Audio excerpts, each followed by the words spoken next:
Story 1. My 45M wife, 29F, just found out she's pregnant. I had a vasectomy 10 years ago. I had a vasectomy during my first marriage. My ex and I had 3 kids, we were done. It just made sense. I got married last year after 3 years of dating. My wife has never given me any indication to believe she is cheating. In fact, she is an extremely loyal, attentive spouse. To top it all off, I work from home. I literally don't know when she would have the time to have an affair unless she was doing it at work. We always have our locations on our iPhones, and I have noticed no secretive or suspicious behavior. When we first found out, she was incredibly shocked but ultimately very happy and said in between tears that she guessed the vasectomy failed. I've Googled it. We're looking at about a 1% probability that this happened. So basically I have 2 choices: ask my wife for a paternity test and either have my suspicions confirmed and my marriage over, or her trust in me shattered. Or I say nothing and live with this gnawing suspicion until our child is born and I can quietly perform a paternity test. I am so torn up about this. My wife is already planning the nursery, and I am sitting here wondering if I should be hating her or myself. Relevant comment. Mrs. Atch's friend. Call your doctor. They should be able to do a sperm count and tell you if you're even remotely fertile. Wait for those results before confronting her. OP. Yeah, this is absolutely the thing to do. I've been so stressed out and shocked I haven't been thinking clearly. Altruistic_yellow. 387. Yeah, a doctor can confirm if your body is capable of impregnating anyone. You should check that first. Although if I were in your position, I'm a woman and my BF also has a vasectomy we are looking into reversing. But if I happened to get pregnant, I would probably volunteer a paternity test myself for his peace of mind. I wouldn't be insulted if he wanted one considering the circumstances. Are you sure your wife would get upset? OP. She would absolutely be extremely hurt. Parnalla. She needs to know of your dilemma. If that in itself is a problem, then that's a real problem. OP. I am not going to put this kind of stress on her. She is still in her first trimester, and if anything happened to this pregnancy, she would be broken-hearted. Also, perhaps selfishly, I don't want her to look at me differently. I love her. I don't want to hurt her. If the vasectomy really did fail, and I effectively accused her of cheating, our marriage would be severely impacted at a time when our partnership is more important than ever. Update, my 45M wife, 29F, just found out she's pregnant. I had a vasectomy 10 years ago, the 27th of June, 2022. Hello all, a few of you might remember my last post. My wife found out she was pregnant unexpectedly, and I, having had a vasectomy 10 years ago, couldn't get over the suspicion of cheating. I took everyone's advice and got the vasectomy checked. Lo and behold, my doctor tells me my sperm count is very low, but still there are sperm present. It explains why we've been having unprotected sex for years and never had a problem, but also why my wife is now pregnant. I was equal parts relieved and ashamed of myself. My wife is a wonderful person, and she shows me every single day how much I mean to her. And I suspected her of cheating before I suspected an issue with the vasectomy. I have thought about coming clean to my wife and telling her what I did, but on the other hand, she is so happy and excited. She's showing quite a bit now, and everywhere we go, people tell her she is glowing. Our relationship is the best it's ever been, and I don't think it's right to burst her bubble to alleviate my own guilt. All I can do is be the best husband I can to her through this pregnancy and get ready to be a dad at 46. Thanks to everyone for their suggestions. I just wish I had thought of it myself before jumping to horrible conclusions. I thought I should post an update. Relevant comment. At 5509. It's perfectly understandable to suspect cheating. You've had a vasectomy for over a decade and there have been no pregnancies. It's perfectly logical. I wouldn't beat yourself up over it. Most people in your situation would have thought the exact same thing. To your credit, you didn't flip out and accuse her. It seems like she has no idea you suspected cheating. I don't think there's a need to come clean if she's happy, and you can let go of the guilt. Just know you didn't do anything wrong coming to that conclusion based on the evidence at hand. You went and got yourself checked. Now you can feel good about the situation. Congratulations and good luck. OP, I appreciate that. My kids are all teens and so excited for the baby as well. It's a truly happy time for my family and I just want to keep that joy going. Deleted. Downvoted comment. I would still get a paternity test. OP, I love my wife. Confirmation that it's possible is all I need to trust her. Deleted. I'm late to this thread, but does your wife know you had a vasectomy? OP, she does. Deleted. Woo, that sounds like an emotional roller coaster. I'm glad it all worked out. Congrats on the new baby. OP, thank you very much. We just found out it's a girl. Dimitri_K. Thanks for the update and congratulations. I think it's okay to be honest with your wife about how you felt and that you had to get checked out. Would you get snipped again? OOP. Maybe eventually, but right now I want to focus on us. When we met, I told my wife kids were off the table. At the time, she was rather ambivalent to having them, so it wasn't a hard condition to accept. Now that she's pregnant, though, and I see the joy it brings her, I'm so happy this happened and I was able to give her this. That being said, absolutely going to get re-snipped after the baby is born. Story 2. My girlfriend, F21, rejected my M21 proposal because it didn't meet her expectations. For context, my girlfriend and I have been together for 6 years, and over Thanksgiving weekend I took her on a week-long trip to Hawaii with the intention of proposing to her. I even asked her parents for their blessing and showed them the ring a couple days before we left for the trip. We have talked about marriage before, and we've both agreed that we want to marry each other, so the idea of it is nothing new and actually a frequent topic. The issue is that she wanted a grand wedding proposal, similar to the ones you might see on TikTok, Instagram. Big "Marry Me" letters on the beach, rose petals on the ground, lights, mariachi, etc. I was absolutely on board on doing that for her if it made her happy, but that was something to be planned at a beach back at home since I wouldn't have the resources to plan it for a trip to somewhere we've never been, especially because we booked everything as a last-minute vacation just 5 days prior. Ironically, after she sent me videos of people vacationing in Hawaii. I believe this would be a great opportunity, though. I planned to propose to her on the day we arrived.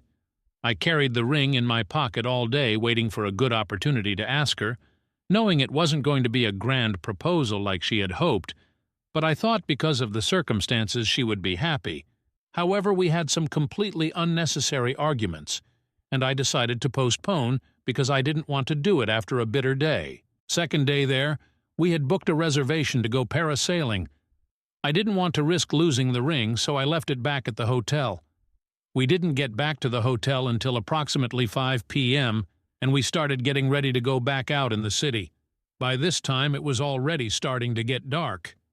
She said before that she would want a sunset proposal, and knowing that I couldn't organize any of the other things she had in mind for a proposal, the sunset was the only thing I had. I missed my chance on that, but we still went out to dinner and drinks. We came back to the hotel afterwards because she was tired. I was too. It was an eventful day. I let her rest for a bit, and around 10:30 I convinced her to go on a night walk with me at the beach. This was when I planned to propose to her. We got to the beach. The city was very much still awake, and the lights of the buildings and streets combined with the bright moon illuminated the ocean beautifully. We stood there hugging and kissing, both knowing it was a beautiful and intimate moment. I started telling her how much I love her and how I want to be with her my entire life, etc. As I started to get on my knee and reaching my pocket for the ring, she stopped me. "I hope you're not about to propose to me right now. This isn't what I expected." My heart dropped. I got back up and stood speechless before starting to walk back to the hotel. I was in no mood to talk about the situation and told her we should talk about it tomorrow. We talked about it the next day, and she insists on me doing it again, but this time the right way, during sunset. I tell her I can't do that because she rejected me already.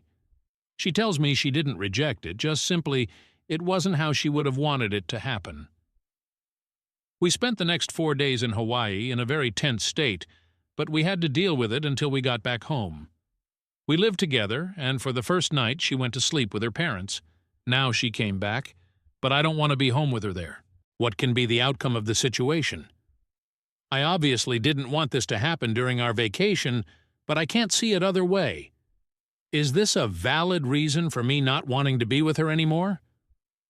I also don't think it's right for me to redo the proposal. TLDR.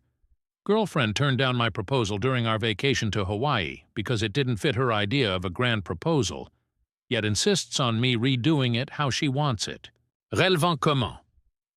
Duzzy Bench 2784. You dodged a bullet. Shouldn't be proposing at 21. At what beach was it? OP. Waikiki Beach. We stayed right in front. I figured a nighttime proposal wouldn't be bad since she has also said she wouldn't want it to be too public. Flower of Telperion. She cares more about the proposal than actually being married to you. She is just not mature enough to make this kind of commitment. Danger Noodle 1993. Better now than later. But I must ask, were there any warning signs before, because I have a feeling you may have overlooked character flaws? NTA. There was definitely warning signs. I got her a designer bag one time for her birthday, $2,700 LV, and after that she told me she wants a bag for her birthdays. One year money was tight, so I got her a $550 Coach bag, which she later joked was cheap. She's worn the LV once. What? Ads about the trip and proposal planning. I'm not saying it's impossible to plan a proposal how she wanted it, but you have to understand that the vacation was a last-minute thing I booked just 5 days prior. It was Saturday when she had sent me a TikTok of someone going to Hawaii, and by Friday morning, we were on the plane over. I've been thinking about marriage, and I just took that as an opportunity to do it. Update 1. December 10th, 2024. Next day. Update. So we had another conversation about it once she came back home from her parents. She's still adamant that I failed to meet her expectations. Admittedly, I understand I didn't do any of the things she had visualized it to be. I want to emphasize that we're young, and the proposals she's seen on social media are nothing but trends. These proposals have become popular in maybe the last year or two. Prior to that, she's told that she wants an intimate proposal, and especially away from the public. People are telling me I'm wrong because I knew exactly what she wanted and didn't do it. She also tells me that a proposal is solely about the female and what she wants. I think that's bullshit. I know I've told her that I was on board on doing her fantasy proposal, yet I changed my mind about that. I didn't want to plan this huge thing at my hometown beach just for the spectacle of it. I preferred to do it in a way I knew we'd both enjoy. In Hawaii especially, something that really bugs me is she says that I made the trip seem like just another trip, nothing crazy or out of the ordinary. This is literally our first ever vacation flight together. The same night that happened, we had brunch, went parasailing, and had a wonderful teppanyaki dinner. Am I selfish for changing the whole proposal up without consulting her? I don't understand why some people say I'm selfish for not doing what she wanted. I still did something that objectively should make any woman ecstatic. I think my focus now is shifting from wondering if it's okay for me to break up with her for turning me down, to wanting to break up for her ungratefulness in general. Another reason why she said it wasn't up to her expectations was because we were both dressed casually. She wanted me to give her prior notice that something special was going to happen by telling her to get glammed up. Note, to the people asking why I couldn't propose the next day at sunset, another requirement for her proposal was for her dog to be there, which she told me that same minute after telling me it's not what she expected. She absolutely adores this dog and has always told me she wants him to be ring-bearer at our wedding. Sure thing. If it makes her happy, I really don't mind. Issue is she also wanted that to be the case for the proposal, which I was absolutely unaware of, and obviously we didn't take the dog with us. She was just too focused on how she wanted the proposal rather than just being excited about being with me. Relevant comment. Low emergency 1920. 21, been together for 6 years. So you started dating at 15? How long have y'all been living together? I'm not a fan of the idea of putting arbitrary timelines on things like relationships, but living together is definitely an important milestone. So is traveling/trips/vacations. Time together is almost irrelevant. You don't really know someone until you live with them. Go through hardships with them. See how they are at low points and how they react when you are. T. Yes, we started dating at 15. Around 17, she had an accident at her house, and it ended up burning down. Her parents couldn't find a place nearby, so they ended up moving away, and I told her she can stay with me until we finish high school. She stayed and lived with me at my parents' until about 6 months ago when we moved out on our own. Final update, DX12, 2024, 2 days after OG post. Update 2. We had the breakup talk. My girlfriend has always been a bit self-centered. I've known that, and have been able to put up with it. About 4 months ago, she started having therapy sessions. I don't know how long they last, what days they are, or what they talk about. I do know that she has become an entirely different person. She's been more compassionate and cooperative with me, the things I've always wished for her to be more. This caused me to be fully ready to commit to a life with her, hoping this new mentality is permanent. Anyway, she talked to her therapist and told me that she asked her one question. Do you like surprises? She tells her, of course she does. She explains to her that as her boyfriend, I most likely know that, and was trying to do something heartfelt and unscripted. No mariachi, glamorous dress, or big letters, just us two. She further tells her that if she truly felt in her heart that she wants to live a life with me, all of the other superficial stuff shouldn't matter. She's apologizing to me, telling me she really regrets doing that and assuring me she would have said yes anyway. My biggest regret is I'll never really know what she would have said, though in my gut I'm not 100% sure she would have said yes. Her first thoughts when that was happening was completely dismissive of me and disrespectful, something that for once I feel like I can't take anymore. I'm standing my ground, telling her I've swallowed my pride way too many times in the past and we should go through with it. I'll be sleeping on the couch. She'll be packing her things tomorrow and going to live with her parents. Final comments. Iserman, 2010. I think it's great she is getting help and she's trying to change. I would hold off another few months or a year and see if this change is permanent before you move forward with asking her again. Time does heal wounds, and I think eventually it won't bug you as much mentally that she turned you down for a superficial reason. OP. Yeah, I understand I should have waited more to confirm this new change is permanent. She's also suggested me to the idea of couples premarital counseling, which I'm willing to do, although a big piece of me is pretty set on what I want to do. OK Outlandishness 230. Hey buddy, you know how some women can feel uncomfortable with public proposals? Maybe a similar kind of vulnerability applies in reverse here. I understand the initial frustration, and while I can get behind the surface-level argument, when you mention she's been in therapy and working to better herself, I think it's worth pausing to give her the benefit of the doubt. Your relationship deserves at least that much.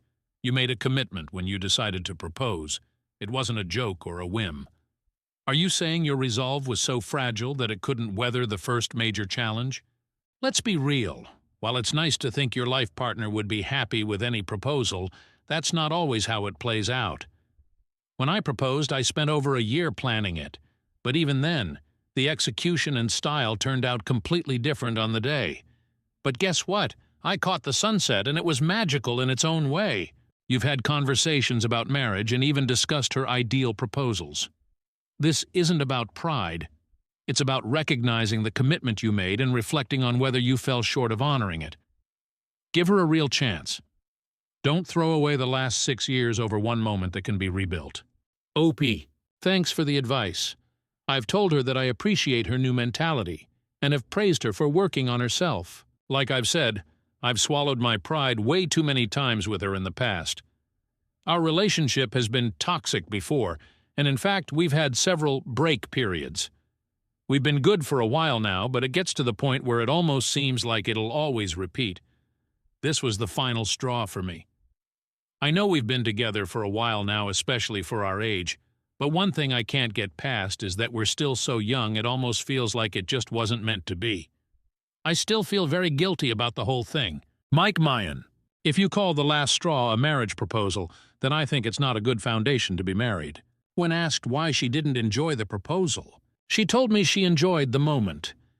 She enjoyed the walk with me on the beach and the intimate time we were having there together.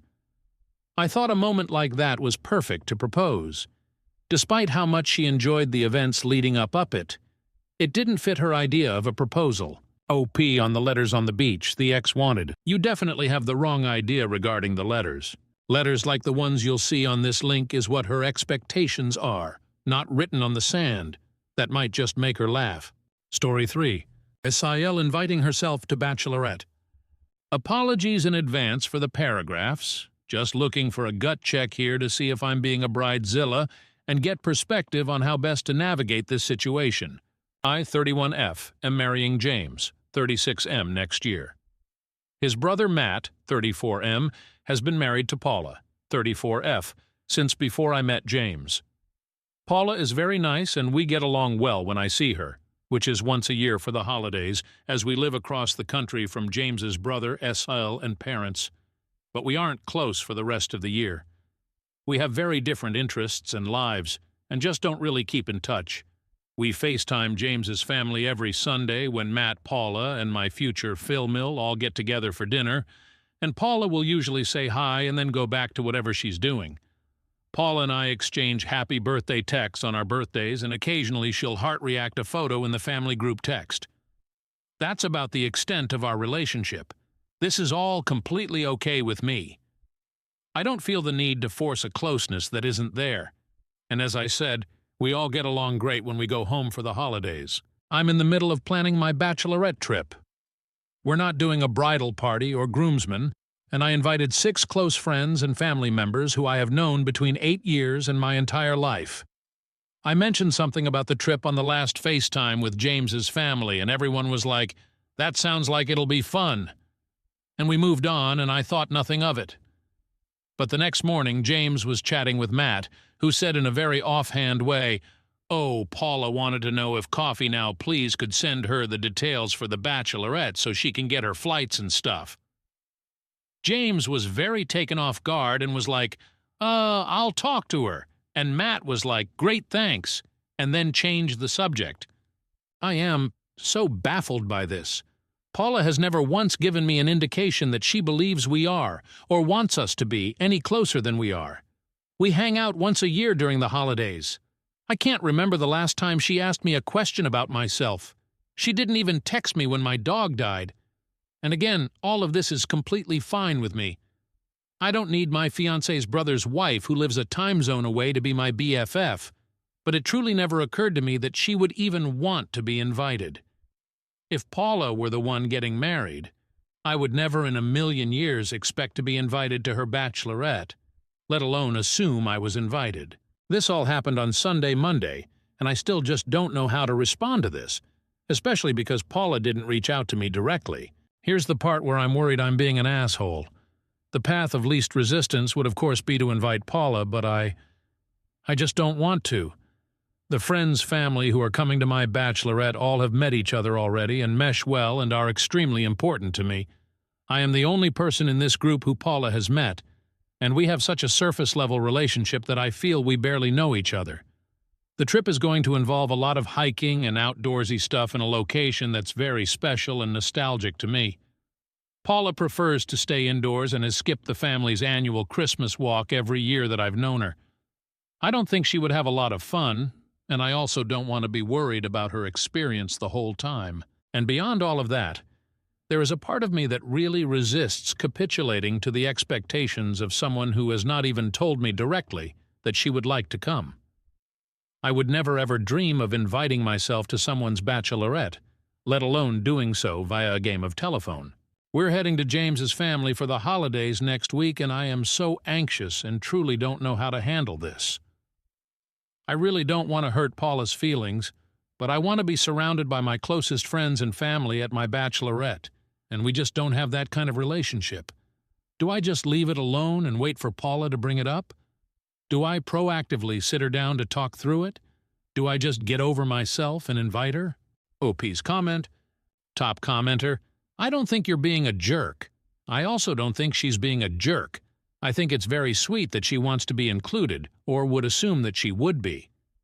It may be a very innocent misunderstanding based on how it was talked about and where audio may have dropped on a call. Take the win in knowing you have a sister-in-law who would literally get on an airplane to come celebrate you. That said, address this head and be kind. And do not make it sound like you're doing a favor by not inviting her. It's not your kind of activity. Reach out and say, "Hey, James mentioned you were looking for bachelorette details for travel plans. I am really sorry. I think we had a misunderstanding. This feels awkward to address, but my bachelorette is just me and some of my oldest friends. I hope you understand. It means a lot that you'd be willing to join, and I'm so lucky to be marrying into this family. I can't wait to see you at Christmas the wedding / whenever you'll see her next. OP. Thank you, this is such helpful framing. I think this is a really good approach, and I'll try it. In going full panic mode, I somehow did not even think about the possibility of this just being a misunderstanding. On the call, my FIL said something about a kayaking trip he took last year, and I said something like, "Oh, we just planned a kayaking day in place as part of my Bach," and everyone was like, "Oh, that'll be fun." And the convo moved on. It was truly so mundane that I was really taken off guard the next day, LOL. Update post, December 12th, 2024, next day. Thank you to everyone who weighed in on my post. I appreciate all the advice and thoughts, even from those of you who called me an asshole and/or privately messaged me to tell me to basically bully Paula until she uninvited herself. I will not be doing that, but thank you so much. After posting yesterday, I sat with my feelings and tried to figure out why I was having such a strong, "I don't want to invite her" response, given that we have always gotten along fine when we see each other. I came to the conclusion that the thing that was really bothering me was the indirectness of it all. I couldn't understand why Paula didn't just reach out to me herself, and it made me worry that I had done something to make her feel like she couldn't. But I also decided that it was more important for her to feel included than for me to have the perfect close-knit group trip I had been envisioning. Like everyone pointed out, it's just one weekend, and she will presumably be in my life forever. So I called her yesterday evening, the first time either of us has ever called the other LOL, and the convo went like this. Me: "Hi, Paula. I'm about to send over all the bachelorette info, and I'm so excited that you'll be there. I just wanted to check in, though, and make sure that you know you can totally reach out to me about things like this going forward. I hope I haven't done or said anything to make you feel like you can't, and if I have, I'd love for us to talk it through." Paula. Long, confused silence. That's really nice of you, but I think there's been a miscommunication or something. I hadn't been planning on coming to your bachelorette. Me, also confused. Oh, okay, I just thought since Matt asked me to send you the info. Paula. He what? Me. Confusion intensifies. Paula. I'm going to talk to him real quick. Let me call you back. 10 very stressful minutes later, Paula called back and basically said that Matt got in his head about worrying that Paula was feeling hurt and left out, which she was not. She was like, "No offense, this trip sounds like my worst nightmare, lol." And he had the galaxy brain idea to, parent trap us into thinking that Paula was supposed to come on this trip, instead of just talking to either of us. The end result is that Paula has no desire to come to the bachelorette and never did in the first place. Matt has apologized, and this all encompasses the most in-depth conversation about our feelings that we have ever had with each other. Growth. Gotta love a stoic Midwestern family. Paula and I are also going to get dinner over the holidays, which will be nice and hopefully an opportunity for us to get to know each other better. Thanks again to everyone who gave their input, and sorry if you were hoping for a more dramatic update. Story 4. From RRBI. I'm hearing what sounds like a subliminal message in our house, but my parents cannot hear it. I had a friend gift me some subliminals a while back, and I used them without much success. And by that, I mean I found it difficult to keep up the regimen because I'm a tad lazy, which ironically was one of the things it was supposed to fix. Oops. But I do believe in the power of the subliminal. I say this just to put into context that I know what a subliminal audio file sounds like. I started hearing this new sound yesterday shortly after my dad installed a new ring alarm system. My parents both cannot hear it, but it's clear as day for me. I can hear it everywhere in the house, and even some distance outside, but getting far enough away from the house it stops, so I know it's not in my head. I haven't told my parents that it sounds like subliminal messaging, just that it's a high-frequency sound similar to white noise. We tried turning off a bunch of electronics, removing the alarm from the house, and even shutting off the power to the entire house, but the sound persists. I heard it until I fell asleep last night, and heard it immediately upon waking this morning, and it has been going non-stop. I'm kind of out of ideas on what to check to get to the bottom of it. Any suggestions would be most appreciated. Thank you. Edit. This is an example of what I'm hearing. It's a clip of the subliminal my friend gave me. Image is unrelated. Edit 2. Some people are saying that the above sounds like white noise. It's not white noise. This is white noise. If you cannot hear the sound in the subliminal, or believe that the subliminal and white noise sound the same, it just means that you're one of the people that can't hear high frequencies, which tends to happen to humans as they get older. Tom Scott explains it very well in this video. Edit 3. I'd just like to thank everyone who's commented so far. Though we haven't found the cause of this, I'm grateful for the assistance. This seems to be a divisive topic, as not all humans have the same range of hearing, so my explanations may not make sense to some, but I appreciate your input just the same. Hope I can find out what is going on. Also sorry if I sound like a dick in some of my replies. The sound is really bugging me, and I have had to just leave the house sometimes to get away from it, and it's making me cranky. Edit 4. Perhaps some people have misunderstood when I said it sounds like a subliminal message. I was only referring to what it sounds like, but I should have realized that many people do not know what a subliminal audio file sounds like. I should have described it as the sound a CRT TV makes when it is turned on and left on. More people are familiar with that than subliminal's LOL, and it's a lower frequency, so more people can hear that than a subliminal. Relevant comment. Jack Beefus. I'd just like to point out that just because you stop hearing it when you're away from your house doesn't mean it's not in your head. I'm not saying it is, just that it might be. OP, what would cause something like that, do you think? Jack Beefus. I'm not a psychiatrist, so I couldn't say. Paranoia, maybe? Lornesto. Do you have a functional carbon monoxide detector? OP. Funnily enough, we literally just got one as part of the ring alarm system. No CO danger if the detector is correct. Avarismal Dragon. If the ringing persists when you plug your ears, or seems to stop when there's a lot of noise commotion, you might actually just have a mild case of sudden onset tinnitus, or you possibly could have had tinnitus beforehand and not realized until you began to focus on it. I personally don't realize I have it until I focus on it. It could also be that you might have sensitive hearing. Noted, this doesn't explain still hearing it, but that could be explained by the tinnitus, and could be hearing the electricity. A lot of folks with ADHD specifically, like myself, can hear electricity from objects. Other than a high-pitched ringing, what else do you hear?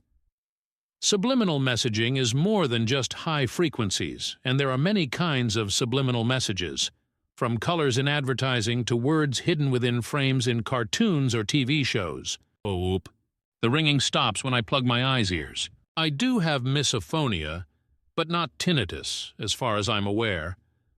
I can occasionally hear the hum of electricity from certain electronics, but if it were this, I shouldn't have heard anything when we cut power to the house as nothing was on battery backup. I've edited the OP with a link to a sound file which is similar to what I'm hearing. Update 1, January 5th, 2024, a day later. So my sisters came over after I asked them to come by for a movie night. They both heard the sound within seconds of entering the home and asked about it. They arrived at the same time as they came in the same car. Neither I nor my parents had told them about the sound prior. I appreciate everyone who commented in the previous thread, but since we've established that this does exist in reality, please no more mentions of seeing a doctor or psychiatrist. The bad news is that we still don't know where the sound is coming from. My sisters mentioned it was really annoying while watching the movie, but didn't care to help look for it. But at least it got my parents to acknowledge that the sound exists. Another thing, in the previous post I used a very poor choice of words in likening it to a subliminal message, as I now realize that most people have no idea how subliminal work and assumed I was hearing voices or messages. This was never the case. There were never any words being heard, only the high-frequency sound.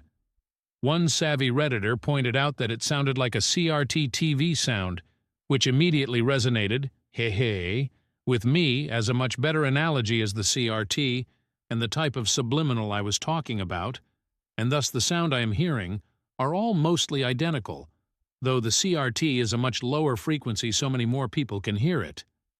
So yeah, totally my fault for supplanting the subliminal message thought. I can see why so many people were quick to assume it was in my head. Though we still don't know exactly where it's coming from, our best guess is that perhaps it is some latent electronic device or old wiring that's gotten exposed or something. Sadly, we don't have the money to hire someone to go digging around checking the wires.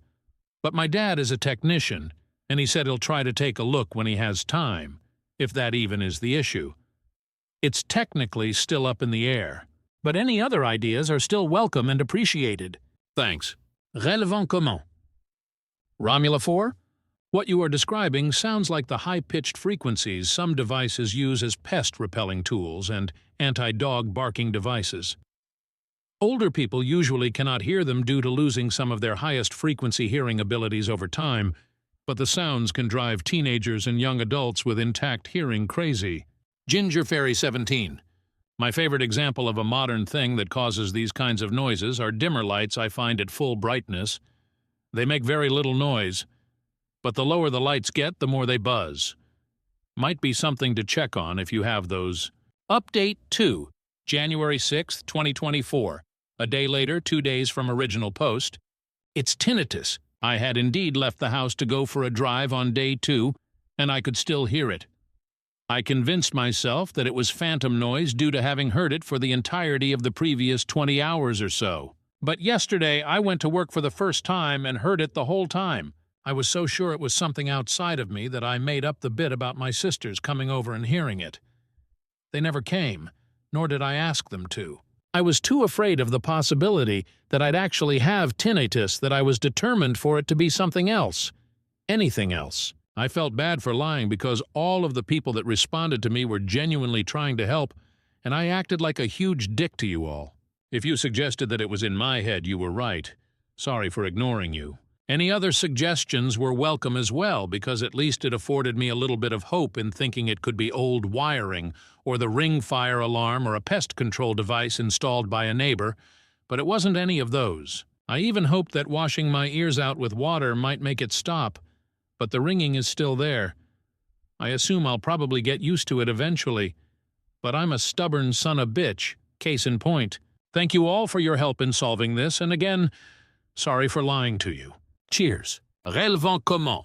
Jack Beefus, I forgive you. Ain't nobody perfect. I'm still glad it wasn't just in your head. Thanks for fessing up. SLJ7. Well, I'll give you this. It took some courage to admit you lied instead of just abandoning this account. I would be concerned with just how far you went to try and get strangers on the internet to validate this, though, if I were you. Maybe Zoidberg. While it's fair to applaud OP for being honest, it's a reminder that people in certain mental states will say anything to keep a fictional narrative alive. Story 5. Neighbor thinks I breed rats in my greenhouse. I've lived in the house I own with my husband for 12 years. It's a terrace built in the 1860s with lots of things like coal chutes and cellars that undercut other people's properties. We live near farmland and were told when we bought it that rats were in the area and to keep a good supply of rat wire to keep them out. There has never been any sign that there have been rats in our house, but we know others have had problems. On to the weirdness. My neighbor and I were on decent terms until he decided not to be and called the council on us for having a compost bin, the water company for something that was found to be his fault. They ruined my 40th birthday by constantly calling round. And he tried to call the police because I laughed at another neighbor calling him a bellend. He threw a fit when we decided we would no longer communicate with him unless absolutely necessary. So he started claiming to anyone who would listen that I trap and breed rats in my greenhouse. He loudly told an exterminator he'd called after seeing one whole rat in my garden and I was amused and appalled. I found out when having a casual chat with another neighbor at the bus stop that he's been making these claims for over a year, and then heard it again from the man himself telling someone else. Not once has he mentioned it to us, and he will use any excuse to try to get us to talk to him. The exterminator was adamant that if I was breeding and keeping rats in a 3x2-meter greenhouse, then the smell and the noise would be unbearable, but the neighbor is undeterred from his delusion. His partner has been in my greenhouse when I showed her my tomato plants and asked if she wanted the excess crop, so she has been trying to tell him that he's delusional too. We've installed cameras in case he tries to take matters into his own hands to prove I am the rat queen, and have been loudly talking about how ridiculous this situation is in his earshot. We know he has issues and has fixated on me as a malign force, another reason for the cameras. We are compiling a spreadsheet of his odd and harassing behavior over the years. I know I'm not breeding rats and do not fear anything he tries to do, but wanted to tell internet strangers to get it off my chest and in the hope that someone will find it amusing. Relevant comment. Commenter 1. I hope you have a stout fence or wall around your property to deter him and act as a definitive boundary so that if he does trespass, it's obvious. OOP. It's his fence, and we're in the UK where trespass is usually considered a minor civil matter. It's also in the front garden, so fences can't be very high. Does OOP's other neighbors believe him at all regarding the rats? OOP. No one believes him, so he doubles down. We have each other's numbers and compare notes.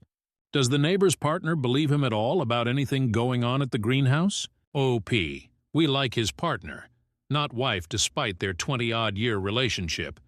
In happier times, they ate very well from my garden and greenhouse. Onions, peppers, chilies, cucumbers, and tomatoes. Commenter 2. I'm sorry if you've gotten flack for this, but it's too funny. I'm petty, I'd take up to playing the flute around the yard. UP. The man is a tit. I'm taking a slow, horticultural revenge by blocking his view of us with tall, spiky, highly scented plants and ensuring that if he wants to talk to us, it's entirely on camera.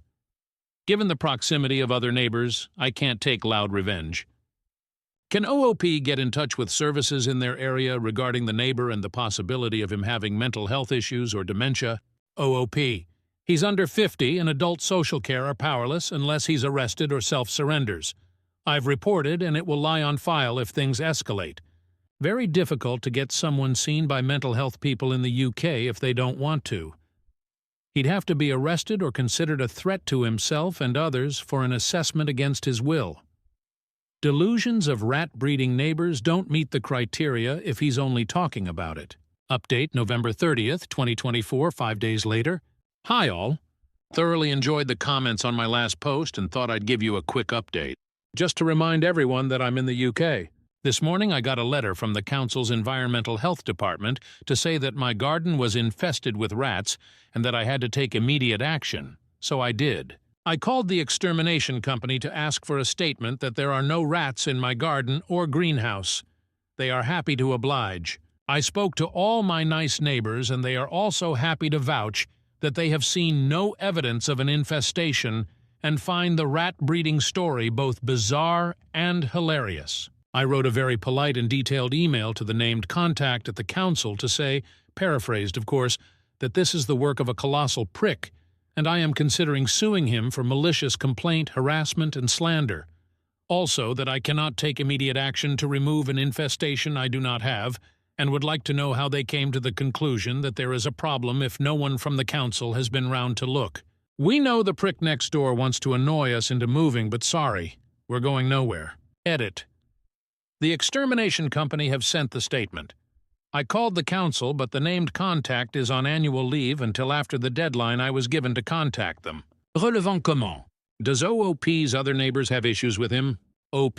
No one wants to talk to him at all. He's alienated every single neighbor and calls us a malign force who are out to get him.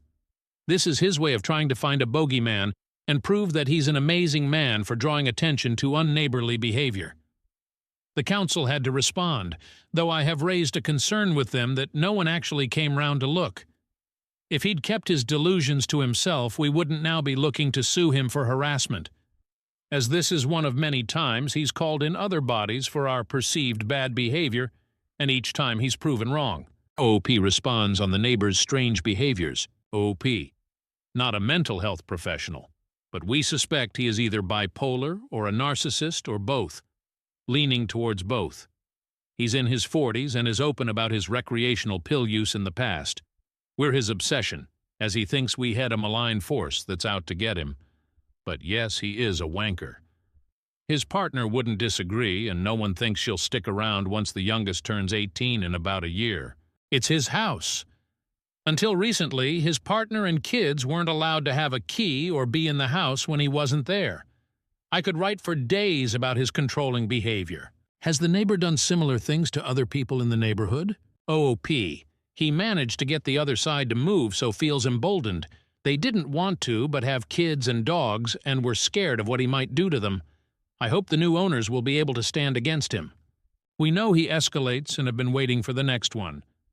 So far, rats aside, he has called the council on us for having a compost bin, trampled my tomatoes, tried to get myself and the moving neighbors arrested for him being called a bellend. Neighbor said it, and I laughed. Sent the water company to ours for a problem he had with his taps, allowed workmen to use our property as an access point for his roofing work, refused to apologize when these workmen damaged our yard, blamed us for damp and woodworm in his cellar, played music at over 90 decibels, complained that we are causing various smells, accused us of smoking weed, he does, we don't, and called round at all times for a chat. Cameras have stopped the chats as he fears any recording as it cuts off his gaslighting attempts. I have all this noted in a spreadsheet. He's still desperate for us to pay him any attention, good or bad, and hates that his attempts to isolate us from other neighbors have failed. In fact, it's made us closer. Vexatious neighbor complaints and harassment undit. December 4th, 2024. My neighbor makes repeated complaints to the council about us, the latest being about breeding rats when we have professional evidence that we don't have a rat problem. I've been trying to ignore him, but now he's harassed the neighbors on his other side into selling up I need advice. He will not leave us alone. He spreads rumors, visits at odd hours, cameras installed because of this, hovers in his doorway or watches from the windows if we go into the garden, complains of odd smells, accuses us of having drug problems, trespasses to inspect our garden and interrogates our visitors. He's also left gifts, and yesterday was staring directly into our window. We're in England and have a spreadsheet of his behavior of over 2 years. Relevant? Comment? OOP should phone the police due to the possible harassing or stalking. OP. I've largely come to this conclusion but fear the counter-campaign and damage to his family. Who we really like. I'm 95% sure that once the council find in our favor that I'll be taking action, as I just want to be able to sit in my garden again without being watched or contacted. Commenter 1, what were the gifts he left? OOP, cuttings from his plants. Update hash 2, December 8th, 2024, 4 days later. Short update to say this may go quiet for a while, as I have called the police and will be making a statement tomorrow. I wasn't sure that this route was appropriate, but I've taken some legal advice and it has reassured me that I need to do this to protect myself and my peace. I also told this story in my local, and they were supportively outraged, and also advised that they would absolutely call the police if they were in my position. I've spent quite some time researching UK laws on stalking and harassment, burdens of proof, and the average person argument. It basically says if an average person would be concerned by this person's behavior towards them, then it meets the criteria. Fascinating stuff. I'm also now half and half about whether the letter from the council is legit, as it is riddled with errors and inconsistencies with extremely vague detail for key points. The kind where the Microsoft grammar check would tell you off for using the passive voice. I'll find out tomorrow, though if it is legit I'll have to stop myself from telling them it seems to have all the quality markers of a text from HMRC, that's the tax office for non-UK friends, telling you to pay thousands in unpaid tax in iTunes cards. If it isn't, then I'm adding fraud for the purpose of causing distress to the list of complaints. Wish me luck, guys. Might be a while, but I'll see you on the other side and maybe have that rat party. Please bring your rat costumes, extra long tails dress code, and a delicacy cheese from your country. Edit. Council letter was legit, but the person who handled the case had been moved from another area, and this was her first assignment. A long litany of failures, but upshot is that I have been cleared and there is no case to answer. I mentioned that a 2-minute conversation with their guy would have avoided all this malarkey and apologies were made. That bit is done. Police matter is ongoing. Relevant comment? Commenter 1. If the letter is not legit, you should also tell the council about it. I believe that this is a crime in the UK. As for your ratatouille crazy neighbor, good luck on that. I'm bringing a whole tray of cheese from France at your party. OP. It is a crime, and the council take a very dim view. Prosecution would be out of my hands for that one. Commenter 2. If it was in your mail, they might be able to tack on, wire fraud and messing with the post office, or if he placed it in your box himself, more issues, as at least in the USA, placing anything that doesn't have a stamp on it in a mailbox is also a big issue. OOP. We don't generally have mailboxes as mail, or post as we call it, goes through the letterbox. Most post doesn't have a stamp on as it's local crap or part of Royal Mail sponsors' junk mail that gets delivered whether you want it or not. The lighter side of rats and cheese. December 10th, 2024, 2 days later. Hi all! You may know me as the one who was accused of breeding rats in the greenhouse by a rather odd neighbor. Suggestions were made for a rat party, and I responded that it sounded great and that people should bring a specialty cheese from their home country. I'm from the UK, where many think our food is generally awful. It's not BTW, but our cheese is great. I thought it might be nice to share our love of cheese and accompanying things from areas around the world. My favorites, UK only, though I love many other cheeses: Lancashire, Caerphilly, Red Leicester, White Stilton. Try with rich fruitcake or a mince pie, you will not regret it. Black pepper cheddar. Until I can update about the harassment case, this may be my only outlet. Story 6. It took nearly 40 years, but it finally happened. A fellow masshole baptized me with a Dunk's coffee spiked off my windshield this morning. Definitely not a regular, had extra cream. Was taking a left onto the Revere Beach Parkway from Chelsea, Everett. Guy was in the left turn lane and held everyone up trying to get back into the center lane. Car in front of me, myself and the car behind me gave some very gentle, not aggressive honks to get him to move up and out of the way. Apparently I was either just the easiest target or was jealous of my car. Or maybe he just knew it was finally my time to fully embrace being a North Shore masshole. I can't wait to now be able to baptize other fellow drivers into full massholedom. Asterisk may be a little aggressive. Relevant comment? Shits_bricks. Today you, tomorrow me. I'm just worried now I won't know when the right moment is. I don't want to spoil it and watch that glorious splatter on someone underserving, but also don't want it to be like a video game where I save my most powerful move until it's too late. Pustapet. When you know, you'll know, you know? OP. I'll trust in the mass Holy Spirit, as another brilliant commentator said. Deuce Bigelow. At least you didn't flip him off. OP. I wouldn't have, even if I had the chance. I would have offered to hit the Dunks up on Eastern Ave and replace it for him. This is a moment most only dream of, and I got to experience it today. Short stack. Savor the feeling. You don't get many opportunities in life to feel this good. I've arrived. I'm so proud of myself. Short stack. I thought the birth of my first child was good, till I got a coffee thrown at me, and I realized that was just the beginning. OP. I'm mostly happy that on top of my baptism today, you are confirming the birth of firstborns are indeed better than the younger, lesser siblings. Thank you for reaffirming this. What a great day. Short stack. I don't even remember my second's birthday. OP. You deliver such joy and support on such an important and holy day. I can't wait to ask my parents if they remember my sister's birth at Thanksgiving this year. Mikey Dread.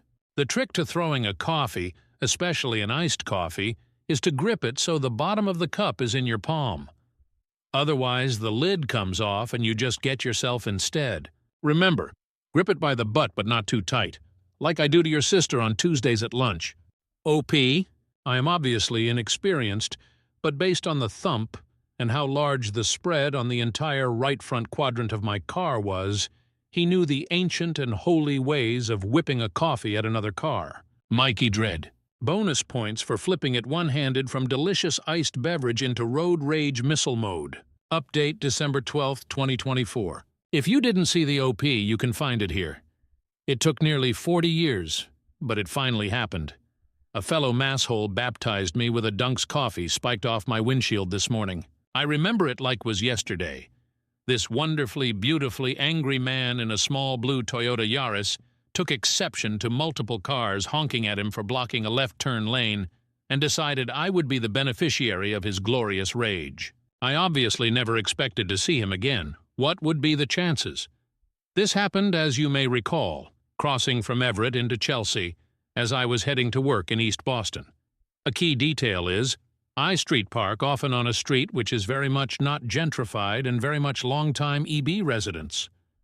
A few days after the baptism, I saw a small, blue Toyota Yaris parked on the same block and had a little chuckle to myself. What if? But no way, right? I've had seen a few more times over the past weeks, and each time the details have stuck out a little more. The creative body tape work holding on the front bumper, the other dings and dents, the stickers. What if? But still, no way, right? But today, I saw him. I came back from lunch and pulled up to park and saw him with his driver's side window down talking to another resident. It was him. All that was missing was him screaming what I am sure were the most gloriously offensive insults at me the morning of the baptism. My question is, what do I do now? I would love to thank him for welcoming me into the fellowship of the masshole and granting me now the right to baptize the next acolyte, but I bet he doesn't even remember me. I feel like it would be awkward to just approach him. Do I write him a letter?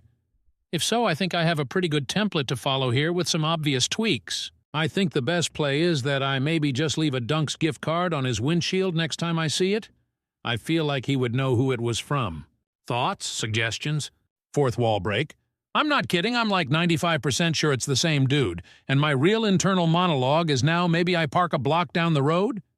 Relevant comment. J33 Prangler. An iced for an iced. OP. A cruller for a cruller. So it has been said, so it will be. Monsieur Renard.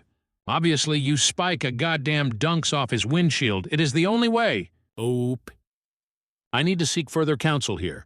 On the one hand, if I'm wrong and I just spike some random car, I would be legitimately passing on my baptism, and the misplaced rage feels so holy and correct. On the other, if I'm right and this is the man I think it is, would that be a sign of disrespect and rejection of his original blessing? Isn't this supposed to be a pay-it-forward situation? Pizza_4_dinner. For you, the day his Dunks graced your windshield was the most important day of your life. But for him, it was Tuesday. OP. Great reference and pull. Story 7. Ada for kicking my fiancé out after joking. He got me pregnant on purpose. I, 23F, made a post a couple days ago on here talking about a joke my fiancé made at Thanksgiving which concerned me. That post got taken down. Locked. This is a repost/update. I, 23F, have been with my fiancé, 26M, for 3 years. We met whilst I was on holiday, and a few weeks after he followed me on Instagram, and the rest is history. We got engaged last year, and a month later found out I was pregnant. We have a beautiful 6-month-old. We hosted Thanksgiving this year, and my fiancé was drinking quite heavily, and after dinner me and my mom were talking about the wedding, which my parents are paying for. I overheard my fiancé tell my brother, who was just as drunk as him, that he needed to tie me down and get me pregnant before I realized what a dickhead he was. They laughed it off, but it rubbed me the wrong way, because our baby was not planned, I wasn't ready for a child, and we were using condoms. But after a few instances where the condom broke, I decided it would be safer if I got on birth control. The first month on BC I got pregnant, we were told that could happen, and he said he would pull out to be safe, but I still got pregnant. I was scared ASF, but I personally didn't want to get an abortion. I 100% believe in the right to get an abortion, I just didn't want one, and so decided to keep the baby. I work for my dad's company, and my fiancé works at a country club. Money wasn't necessarily why I didn't want a baby, I just wanted to do more before I started a family. I spoke to my fiancé about what he said, and at first he said he didn't remember saying it, which was believable because of how drunk he was, but then he said it was just a joke, and it was meant as a compliment because I'm so amazing. So I said, okay, good, because we're getting a prenup. I was just joking, but I was also wanted to see how he reacted, and he was pissed. He said, why the fuck would he sign a prenup that we have a baby together, a house together, and that he would not sign one, how we wouldn't need one because we're never separating, and that me mentioning a prenup is insulting and emasculating. I never felt threatened or anything like that, but he did make me uncomfortable, and he woke our baby up, so I told him to leave, which he did. The day after I kicked him out, he sent me a long apologetic message about how it was out of character of him to get loud, which it was. He's never acted like that before. And I replied saying I appreciate the apology, but I still just need a day or two to think everything through. The next day he sent a bouquet to the apartment. Sunday he sent me a booking confirmation of a massage he booked for me at the club and offered to come over to watch our son and cook dinner. Tonight he sent me a message saying that I'm being an a-hole and that I'm taking a meaningless joke to heart and that he's wasting money he could be saving for the wedding on the hotel. But now things that went over my head before, I'm starting to think is Seuss, but breaking up my family over this doesn't seem right. Am I overthinking this / being an a-hole? Some of OOP's comments. Commenter, if you have a house together, why is he sending flowers to the apartment? OOP. We closed on a house, but we're staying at my apartment until the lease is up. Commenter, please, please, please do not marry him. Call off this relationship. He wants you barefoot and pregnant. Run! The pill is super easy to tamper with. All your ex needs to do is microwave your birth control pills for a short time, and your birth control pills are completely useless. OP, I didn't know this, wow. I never even considered him doing anything like that. I take them like clockwork, so it definitely wasn't that I missed a day or anything like that. Commenter, I haven't seen it said yet, but you mentioned having 2 trust funds. One that you got when you were 18. Does he know this? Think about it. If you don't have a prenup, he'll have access to that trust fund. Don't be naive. And the condom? Come on, he totally baby-trapped you. Wake up! OOP. Yeah, he knows about the trust fund. He was at my brother's 18th, where my dad said to him not to spend all his money at once, and he asked if all the siblings got one, which we did. Update, edit, December 10th, 2024, next day, same post. Update. A lot of people were asking for context. When I said I wanted a prenup at the time, I wasn't being serious. Maybe I was being an trying to get a reaction. But based on the 3 YRs we've been together, I would have never imagined he'd react the way he did. Why did the joke bother me so much about a while ago he lost his job? He was never really clear why. For the next 3/4 months he didn't really do much. He said he was trying to figure out what he wanted to do next, and that was the first time he brought up having kids, indicating that he was ready. We had a candid conversation on my part about how I want kids. Just not anytime soon. I enjoy my job. I had trips planned, and I wanted to be married first. He agreed with me that we should wait 3/4 years. My dad's company got a contract at the club, which is how he got his job there. But during the time he was out of work, my girls would joke that he's a stay-at-home boyfriend and that I'm the provider and he'd be a stay-at-home dad because I was paying the bills / rent by myself, which at the time didn't bother me. I used to live there by myself before we got together, so it wasn't a big deal, but I guess it was them that first made me question. TBE. I don't know how long the condoms were breaking. A lot of people are saying they've never had them break, and I can't say I remember it ever happening before. I noticed the first time that it looked like it had split, and then I checked it the next time that was also broken, which is when I decided to get an IUD, which he didn't want me to, but I stood my ground, and we compromised, and I got on the pill.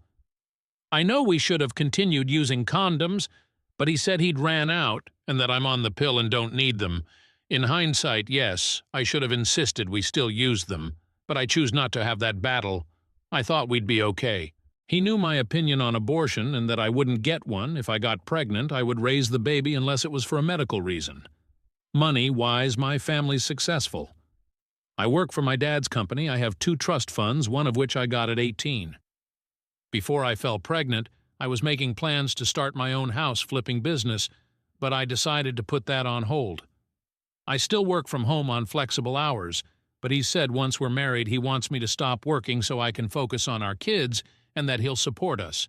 But I've never really liked that idea, mainly because, although I've never had to worry about money, my parents always taught us the importance of financial stability, and my mom's always said to never be financially dependent on anyone. Plus my fiancé current salary I'm not sure would cover all of our expenses.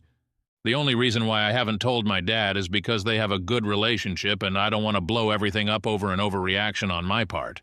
Some of OOP's comments. Commenter, don't you think there was a reason he didn't want you to get an IUD? He can't tamper with that, but he did with the latex. OOP, he sent me a few things where people IUDs went wrong, and yeah, I probably should have gone with my gut, but he convinced me the pill would be the best option.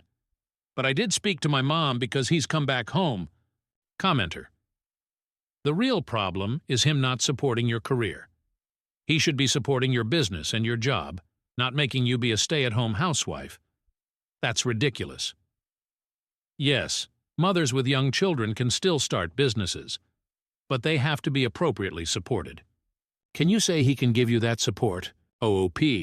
Probably not. He's been quite blunt in that he doesn't think I could do both effectively, and after our son was born, he said he didn't want a large age gap between kids. Update post, December 12, 2024, 3 days from OG post. I-23F made a post last week about a joke my fiancé, 26M, made at Thanksgiving while drunk. To everyone that hasn't seen my older post, he joked that he got me pregnant to tie me down and I didn't know what to make of it. So I posted on here to get outside opinions. I didn't want to initially talk to my friends or family about it because they're all quite close to him, and I didn't want to make a mountain out of a molehill and cause drifts in their relationships. Yesterday we had a conversation about where I was at, but he said he couldn't go back to the hotel because they kicked him out for smoking in the room. He stopped smoking while I was pregnant, but he said I was stressing him out, so he had to stay at the apartment. While I was OTP to one of my girls in the bedroom, he came in and took the phone off me and told me to come and eat. While we was eating, he said that he understood what I said and that things need to change for us to move forward. He then proceeded to list all the things I needed to do to make things better. His tone, the whole conversation, was just making me uneasy. I texted my dad saying that he was making me uncomfortable when he wasn't looking. I went to check on the baby, and when I came back I saw him take my keys out my purse but didn't say anything. He took my silence as agreement to everything he said and went to bed instead of the couch like we had agreed. Like everything was normal, I stayed in the living room, and my dad, bless him, drove 6 hours to come and get us. My dad got to the apartment around 5 this morning while my fiancée was still sleeping, and we left. Me and my son are at my parents' house now. My fiancé been blowing up my phone since this morning. I sent a text to him as we were driving off saying he wasn't respecting the fact that I needed space and time to just figure everything out, so he could stay in the apartment and I'll stay at my parents'. We haven't officially broken up or called the wedding off. My parents, who've paid for it, have said that they don't care if I want to call it off, but I feel bad. But I just want to say thank you to everyone who replied to my original post and private messaged me. I didn't think people would care about me.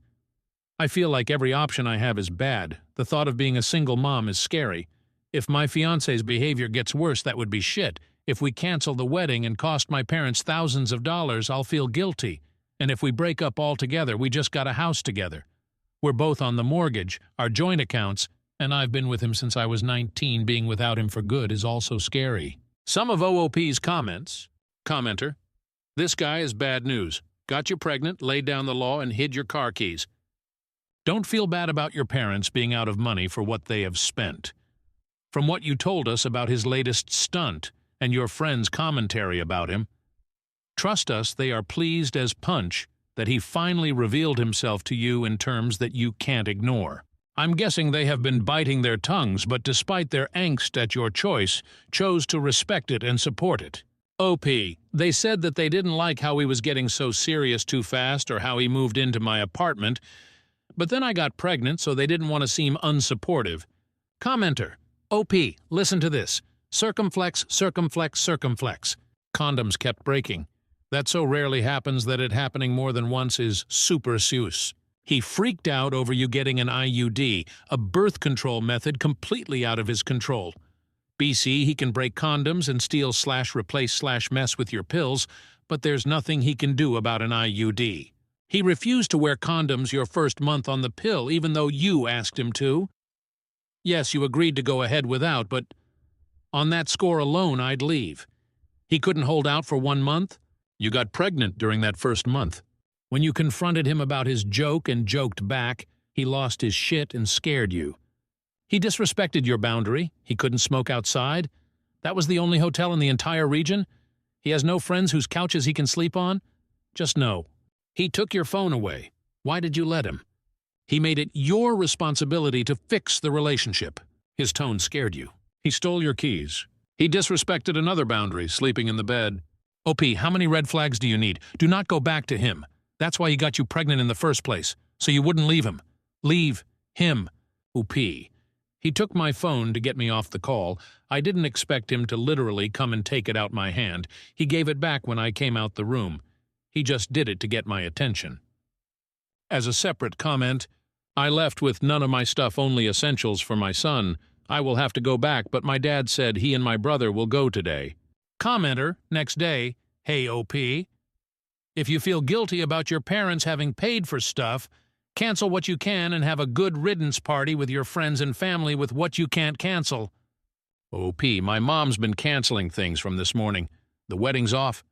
Commenter, your head is probably spinning from everything, so sorry you're going through this. What's happening to you is called betrayal trauma. It's easy for women to start to tune out our instincts. But this is a lesson on how real your instincts are.